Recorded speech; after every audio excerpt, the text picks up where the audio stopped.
Good evening, ladies and gentlemen, and welcome to our fourth quarter FY19 press conference.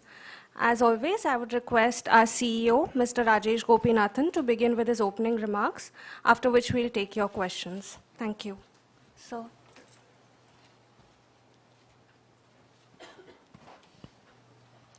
Thanks, Arushi, and welcome everyone to our Q4 results.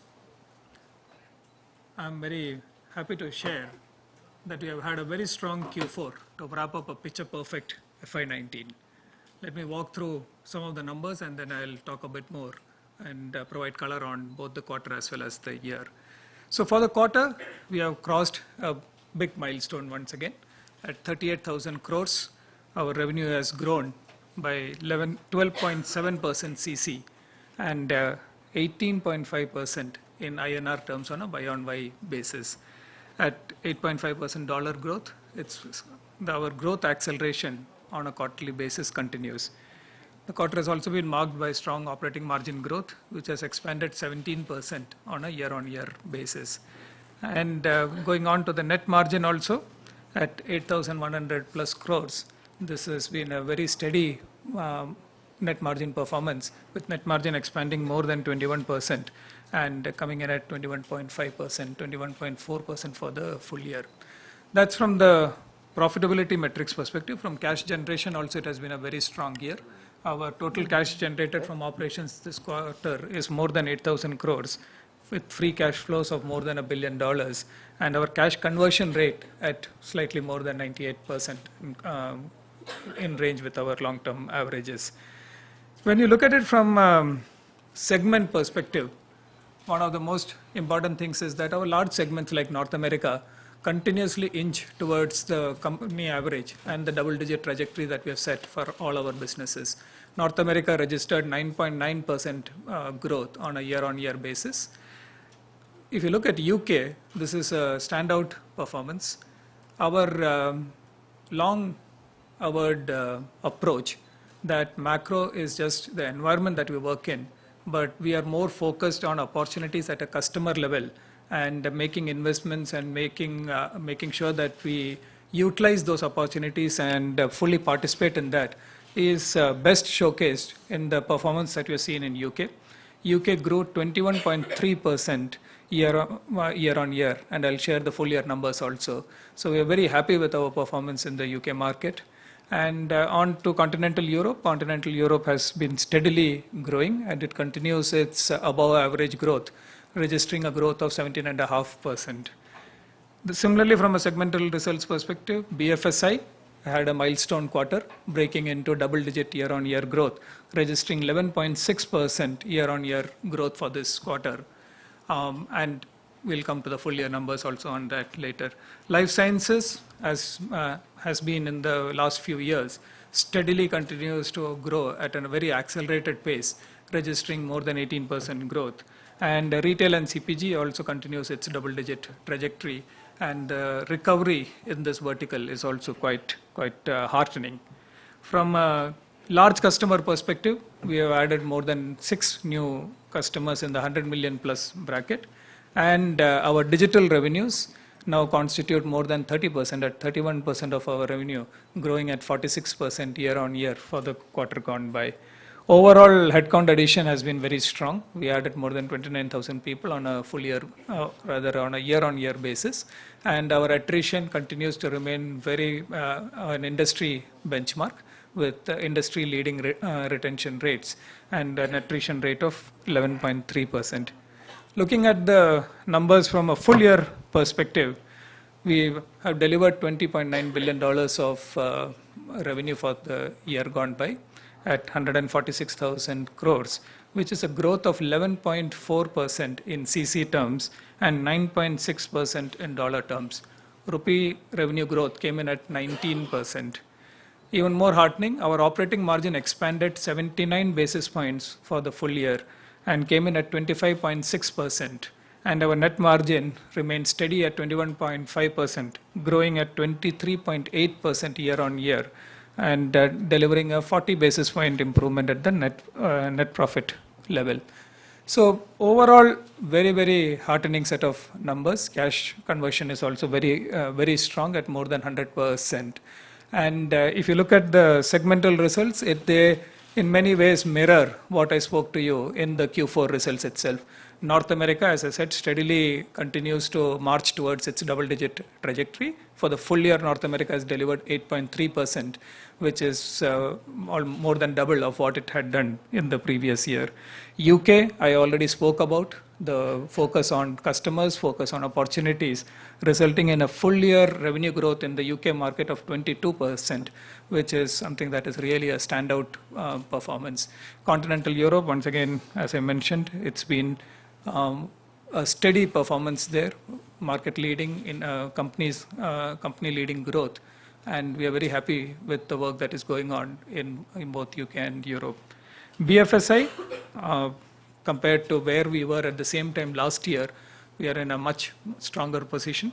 And once again, to emphasize, these numbers are excluding the fantastic work that's happening on our BFSI platforms. This is our BFSI services revenue, which has clocked in 7.7% for the full year.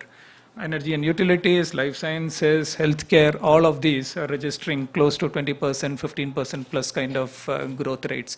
Our client additions continue strongly. Our digital revenues are for the full year growing at more than 50% at close to 28.6%. So overall, as I mentioned, this has been a picture perfect year. And when we think back about the year, what I'm most happy about is this is a year where TCS has fired on all cylinders. All elements of our strategy, all dimensions of our strategy, all elements of our organization have worked together and delivered as a team to deliver this, to generate this kind of outstanding results. Starting with our Business 4.0 framework, which is our thought leadership framework that's allowing us to participate in the growth and transformation agenda of our customers. Going on to areas like MFDM, the machine first delivery model, our investments in Ignio, which has had an outstanding year, doubling its customer base to more than 100 with more than 50 go live customers. Our focus on agile and our location independent agile is as transformative to this industry as the global network delivery model that we introduced a couple of decades back. So every element of it, if you think about digital, we have now created more than a $6 billion business that is growing at close to 50%. And what's most heartening about it is that it is a reaffirmation of the belief that each TCSer has in herself and himself to transform from within and to be able to constantly invest in ourselves to capture the ever-changing opportunities in the technology world. Similarly, if you look at our investments in areas like R&D, we now have been granted more than 940 patents, and we have filed close to 5,000 patents. So our investments are bearing fruit. Our platform business, which delivered outstanding deal wins, continues to be a pride, and again is built on organically invested assets that we have systematically built over decades and have been able to exploit into to generate market-leading opportunities. So overall, if you look at from employee perspective, again, as I said about digital, what is outstanding is the fact that TCSers have been able to come together and harvest the contextual knowledge that they have and been able to really drive the digital champions champion status that we are seeking. And we have been able to do this in the core with people whom we have invested in on a continuous basis. That shows through in our employee retention, it shows through in our customer satisfaction, it shows through in our industry leading growth. We are also constantly changing the talent landscape. The work that we are doing with HR and along with our ION platform in what we call the TCS National Qualifying Test, the TNQT, and our online training program, which we call TCS Explore, will fundamentally change the talent landscape in India. We are using our scale and we are putting it to the greater good of the country. We have now have active engagement with students from over 1,800 campuses. So this is a true platform opportunity where scale is actually delivering larger good and also allowing us to deliver on our own strategic initiatives. I could keep going on and on. I'm very happy about where we are, and I want to thank all our customers, all our employees, and all of you who have had faith and confidence in us. And with that, I want to, before I open this for questions, I want to share one more important update. 39 years ago, a sprightly young man joined TCS, among the first 500 or so to join TCS. And today marks his last quarter in this phenomenal journey. Ajayda will be retiring at the end of this quarter, and I want all of us to join together and wishing him for best of luck and thanking him. He has seen everything in TCS, so any questions you have, you can today direct at Ajay. With that, thank you, everyone.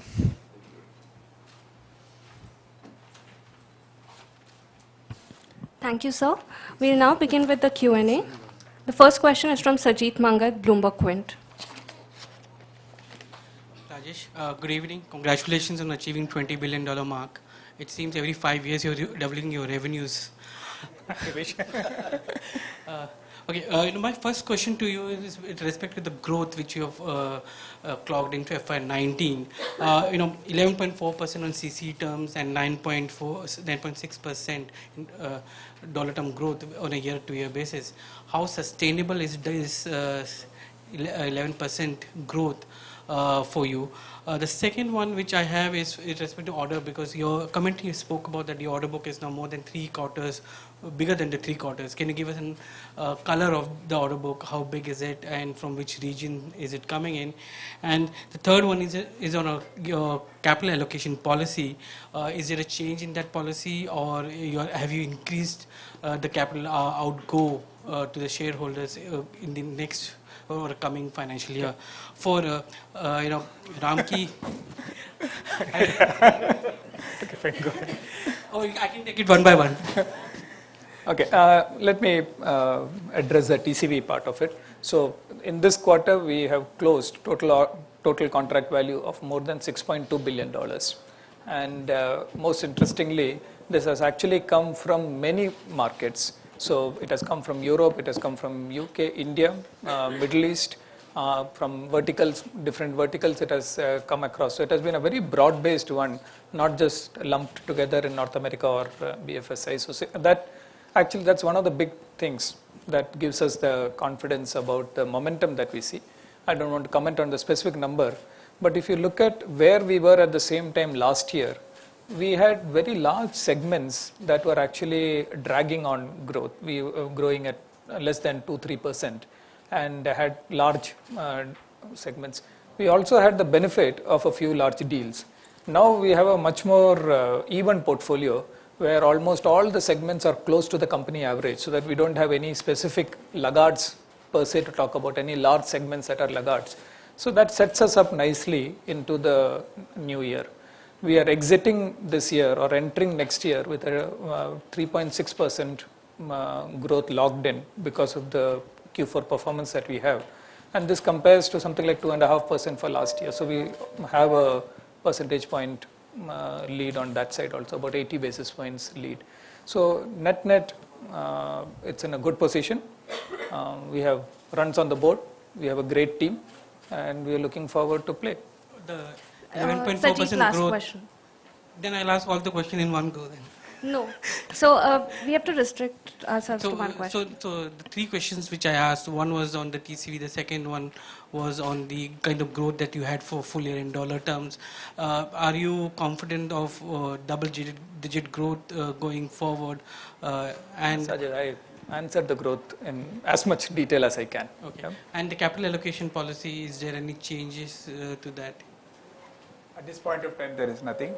So we've always maintained that close to 80 to 100% of our free cash flow we will return.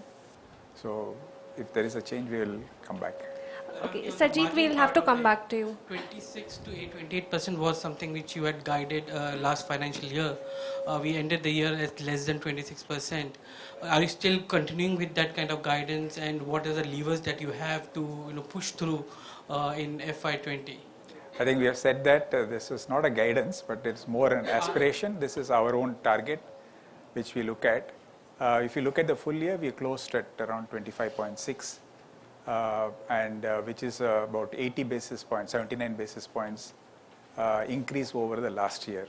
So despite all various things which have been happening, so from a margin perspective, we are somewhere close to the lower end of where we want to be. But again, it's not a guidance. Yeah. Thank you, Sajid. Next question is from Reema from CNBC. Congratulations, gentlemen, and a joy. You will be sorely missed every single quarter from here on. It's been a pleasure interacting with you over so many quarters. Thank you. I just want to first talk about this TCV number, $6.2 billion of deal win. How did it compare with, say, FY18? Higher or lower by what percentage points? On margins, Ramki, do you think in the coming year you will be able to maintain these margins on a full year basis, or will they be under pressure on account of supply and price issues? And you've spoken about the cost of business going up in the prior quarter. What is the position on that? And finally, also a word on BFSI and GS, if you could add. You've hit that double-digit mark in Q4. Will it sustain, or do you think macro uncertainties could cloud that outlook? Okay, mine is the easiest one. We have started declaring these numbers only for this financial year, so we don't have comparatives for next year. You'll have to wait for the coming year to get a year-on-year comparative. But at least directionally, would it be higher or lower? Wait for the year, then we'll tell you year-on-year. Ramki? Yeah, I think on margins, we stay quite focused on this one. I think all the levers which have been working, they continue to be strong. And if you look at various other parameters and metric, so that is there. So there is no reason why we should not be confident about continuing to be resilient on our margins. And on the cost of doing business? See, for instance, last quarter, yes, a little bit on the some of the people costs, etc., went up. But if you look at it this quarter, our gross margin has been steady. And also on SG&A, there's a slight increase in the expenses. But if you look at it on a year-on-year basis, it is almost on the same range. And as I said to the earlier question, on a full year basis, our margins have expanded by 80 basis points. So we'll continue to be on that journey. There was this one-off, right? Because of some electoral bonds, trust. Yeah, that's part of our expenses. Yeah. And on BFSI? See, banking financial services, we have been growing consistently over the last 4 quarters, and we're exiting this quarter at a year-on-year growth of 11+%. So we've set ourselves well, and we're participating in greater number of opportunities. Overall, we don't see any sectorally, there is any weaknesses, though there are some softness with some clients in North America, some clients in Europe, but we don't see any sectoral weakness per se in banking, financial services, or insurance. Thank you, Reema. Our next question is from Swati from Z Business. Hello, hi. Gentlemen, congratulations. Numbers are obviously better than what the street was estimating. Of course, a bit of margin decline, which was again expected. But a specific question about the markets that you were talking. While we are talking of an era, and last time when we were talking of geopolitical tensions and other global risks, how comfortable are you now, having seen what has happened, and there could be some play spilling over in the coming quarters? So how are you, factoring in when you talk about the numbers and the prospects of growth? Number one. Number two, on attrition, of course, you said the benchmark standards, addition of people as well, you talked about. What is the forecast looking now for the next year? Is it going to be as healthy as you had projected, or it can, it will be pretty flat going forward? First one. Yeah, thank you. I think Rajesh alluded to this in his opening commentary. There are always these macro issues and macro challenges like Brexit and a few others are there. But we are pretty focused on looking at the market, looking at what our clients are investing in, and create opportunities and then create offerings to tap those opportunities, right? For example, UK this year has grown by nearly 22% year on year. So, in a situation where always UK was seen as Brexit, right? So we have grown at 22% in that. So it shows that, look, we are very focused on markets, focused on opportunities, focused on our clients, and see how do we create offerings. And this year, during the year, more than 25 plus offerings have been created, integrating some of the digital core, some of the digital on the front, and how do you stitch together solutions overall that will enable us to capture those opportunities. I think overall, while we don't want to discount the macro situations, economic situations, or micro outlooks, whatever you want to say, that's for economists to worry about. But for us, I think we'll worry about what clients are saying, what opportunities that they are investing in, where they want to grow, and see how we want to position ourselves to participate in those opportunities. Attrition? Attrition side, I think, see, overall what we have is about 11.3% in the IT space, and is the benchmark as far as industry is concerned. And we have been maintaining it pretty flat at that range. So people are generally pretty happy, and the kind of investments that we are making in our own people in terms of, as we said, that digital is the way to go. So the entire training and whatever is going on, the opportunities that people are getting, that's definitely helping in retaining the kind of talent base that we have and building their competencies. Rajesh alluded to the contextual knowledge, the agile way of working and everything else. And as far as your question of growth is concerned next year, so that is something that probably I should not say and put my successor in trouble. But jokes apart, I think we have not been giving you the numbers that we will be hiring in future. It depends upon the business growth. And at this point in time, if you see, we are pretty confident and we will be hiring. And the only numbers that we point out is the number of trainees that we have given offer to. And this year we have done the TCS National Qualifier Test, 1800 colleges, from where it was online test, people came in, campus testing, and we have given about 30,000 offers to the campus hires. They will come in and join in the next financial year. So beyond that, any other numbers will depend upon the growth. We are doing all just-in-time kind of hiring, and we are going to meet all the business requirements, that much. Yeah. Yeah. Thanks, Swati. Next question is from Pranay Jain, ET Now. Congratulations on solid region. First up, you said it's been a picture perfect FY19. So how do you picture FY20 given this kind of strong exit and the solid wins that you have and the robust pipeline that you mentioned? Any challenges for a double-digit growth again, FY20 and on core? So FY20 is a field of fallen snow. We'll carefully tread on it and paint a picture which can be proud of next year. But I'm asking you this, that are you as confident about the year as you were about midway through FY19 when it came to growth momentum? And we are seeing it come across geographies and segments. That is what I'm asking. Pranay, without again being led into saying something that we don't want to, as I said, we are exiting this year in a much stronger position than what we entered the FY19 in. That's the reality.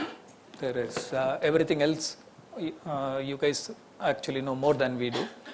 Our intention is to stay focused on our strategy and to participate fully and to look for opportunities and grow. Beyond that, it's very difficult for us to actually make a comment, but we are confident we are out there. And on margins, these are sustainable margins even for the year ahead? I mean, Q1 you're going to absorb the higher wage costs and the most sustainable thing about margins is this question that keeps coming. So it's been the same question. Our answers have been the same. It is our intent, it's our aspiration, and we continue to stay focused on it. At a point where we think that this is not possible, at that time we'll call it out. Yeah. this environment where subcontracting costs have been higher and there is talk that will be perhaps been strengthened. So last year it was depreciating 8.5%. That was a very tailwind. So we saw the benefit on your margins as well year on year. That's why I was asking when that environment is. The rupee is a critical component of it because as we have always maintained, our cost structures are linked to local inflation, and the inflation differential is economically reset by the depreciation of the weaker currency where the inflation is higher.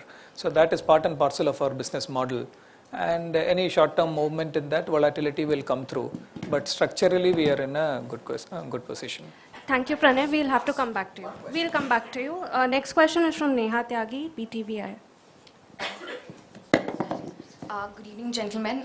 Going back to the margins, this quarter is, if you look at year on year, 31 basis point is the contraction that you've seen.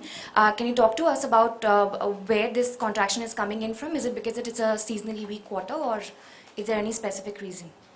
I think given that this is a year end, a better way to look at it is for the full year. Last year we did 24.8%. This year we are closing at 25.6%.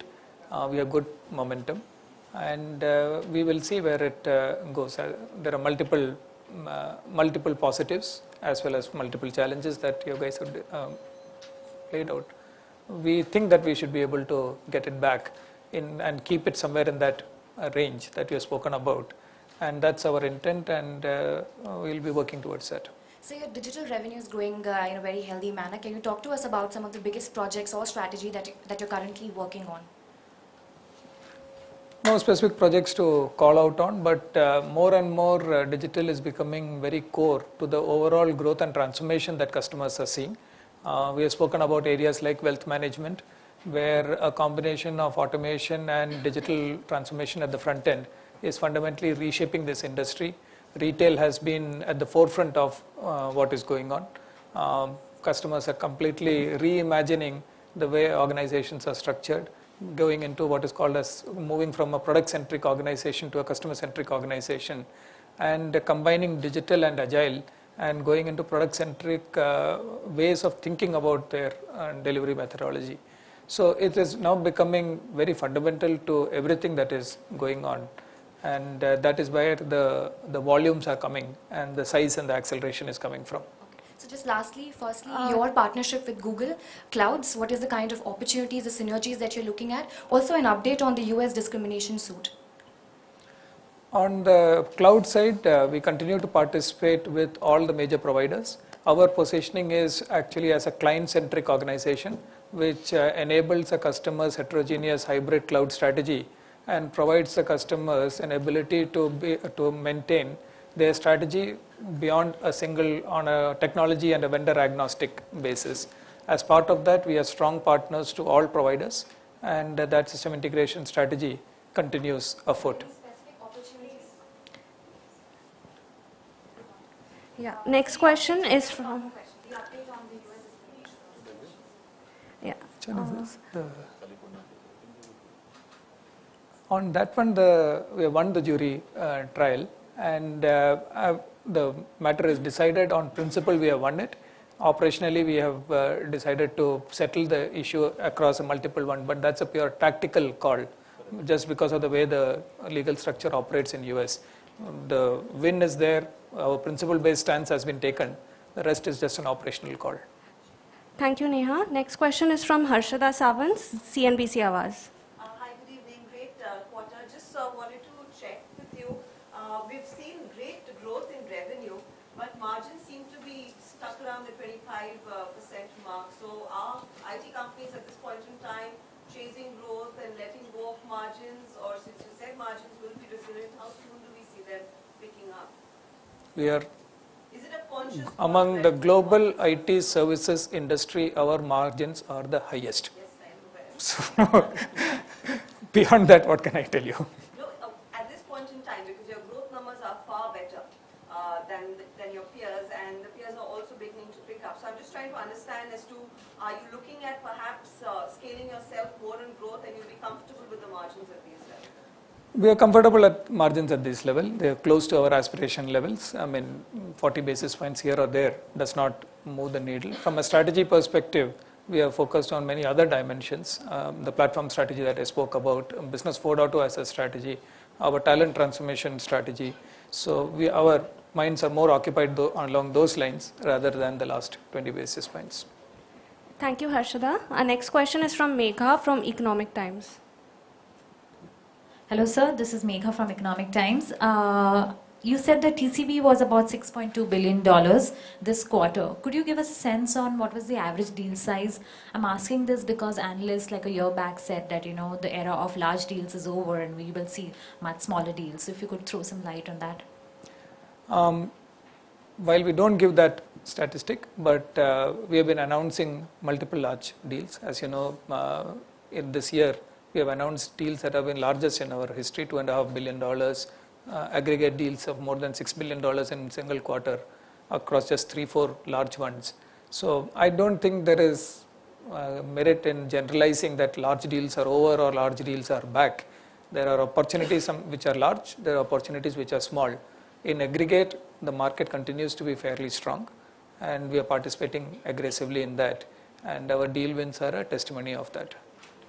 Thanks, Megha. Our next question is from Romita from Business Standard. Hi. With respect to the 6.2 billion TCV, last quarter you mentioned there was a pressure on the HR front because of the number of large deals coming in. We have even larger deals this time. So one, has the pressure on subcontracting reduced in any way?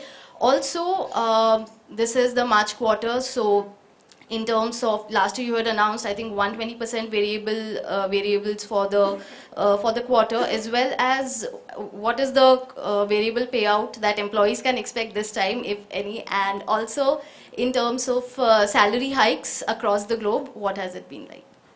Okay, so all of them are directed to me, so good.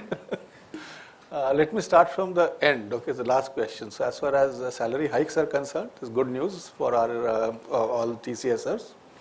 And this is salary hikes. It depends on country to country. There are many things that we take into account in terms of inflation, in terms of the benchmark, market competition, where we stand. So there are some countries, from the benchmark point of view, on an average increment would be 2%. There will be some countries where average increment will be 4%. Some countries, so like that it varies to up to 6% in some countries. So like that it goes on. So that is as far as the average increment is concerned. So that is people will be seeing their letters starting tonight. So they will be getting their increment letters. Second is from variable payout point of view. It's again full 100% variable is being paid out to all our employees. So that's again a good news for all our employees. Now the third one that you asked is as far as the growth is concerned in terms of our headcount, the pressure on HR. So pressure on HR is good, so it's always good to meet the business demand, and as long as there is a business demand, we'll meet those, we'll fulfill those business demand. The subcontract impact on margins this time? I think this time it will be pretty similar to what we had earlier also. So it's not something that has gone up or no significant change as such. But the basic thing is, given the kind of business demand that is there, given the kind of competency requirement that is there, and we have our talent strategy, which is in terms of how much of localization, how much of hiring in different other countries. So we are meeting all that. It's as per target. So there is no specific kind of anything that we would like to highlight at this point in time. Yeah, thanks, Romita. Our next question is from Sankalp from Reuters. Hi, good evening. I'd just like to ask, I mean, Rajesh, you said North America is set for a double-digit growth trajectory. So a couple of quarters back, NGS said green shoots were showing, and then you all performed really well after that in the BFSI space. So is this the BFSI growth where it is this back to normal? Are deal sizes or the kind of deals that are coming in, the money that's coming in, whether in small packets or bigger deals, is this back to normal? What are clients telling you? How's the atmosphere like? I mean, in terms of BFSI specifically, that's one. And the other thing I wanted to ask is that you all have repeatedly said that you're investing in local talent, I mean, North America being your biggest market. So what kind of pressure does it put on your margins? I mean, because I mean, you're also among the top global recruiters, so you match the salaries with other big tech companies in the world. So I'd just like to know the impact of that. Yeah. Thank you. First, on the North America one, I'm not giving you a thing in terms of it going back to double digit. I said it's coming closer and closer to double digit, and as the numbers themselves indicate. On BFSI, again, it's a similar story. The great news is that it has broken into double digit year on year this quarter at 11.6%, and that's a very, very heartening one. So we see BFSI as a mixed picture. It's fairly heterogeneous, varies by geography and by size, as well as by the various verticals that they are in. Overall, Europe continues to be fairly strong. The capital markets part of it, which is the more volatile end of this industry, is obviously jittery given the macro that conditions that you're talking about. Insurance is more broad-based and more stable. So there is no one single comment to make about it. But net in aggregate, the growth is there and we are participating strongly in it. This is again, as I said, this is just the services part of BFSI. Our platform business is really delivering well on the deals that we have picked up on, which comes under the other line in our segments. So it's too large an industry to talk about back to normal, or say it's a heterogeneous market. On the local hiring,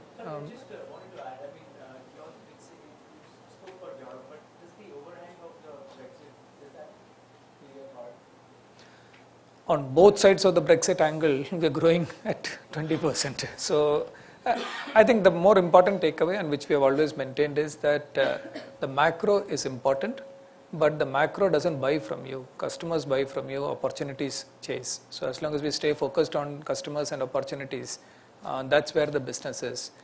Beyond that, it's economist and analyst. We are not in that. From local hiring point of view, I think I've mentioned that earlier as well. So they will be we will be hiring locally, and that is what is happening. Your question was more of whether it's going to put some pressure on the margin or not. Given our economies of scale and everything else, there are multiple ways of taking that into account. So, for example, the business mix, for example, where exactly you're doing the delivery from. So there are many other levers that one can exercise. But our hiring, as far as our various geographies are concerned, we will be hiring locally. Thank you, Sankalp. Our next question is from Ronojoy from Bloomberg. Good evening.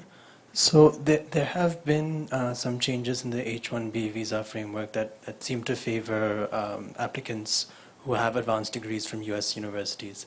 I guess this maybe is tying into your local hiring strategy, but is that one way that you're preparing for this, or how do you see it impacting the business?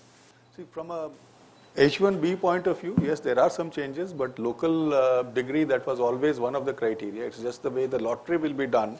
There will be an advantage for people who have done the masters in US. So that definitely is there. It's not only that, it is that plus it's the kind of requirements that we have, this is the kind of activities that we are doing, it's the kind of talent that is required for meeting these particular demand, both. So from that angle, and it's the kind of responsibility of a responsible organization. Wherever we are, we have to hire locally, we have to have that local culture in TCS. Is all these factors coming in, and it depends upon our business plan. So this has been a plan over a longer period of time, and we have been hiring locally. It's not that this is the first time we are hiring locally. We have been hiring pretty good numbers locally. Thank you. Thank you, everyone. Please join us for high tea outside, and TV channels, please come up for your common soundbite. Thank you.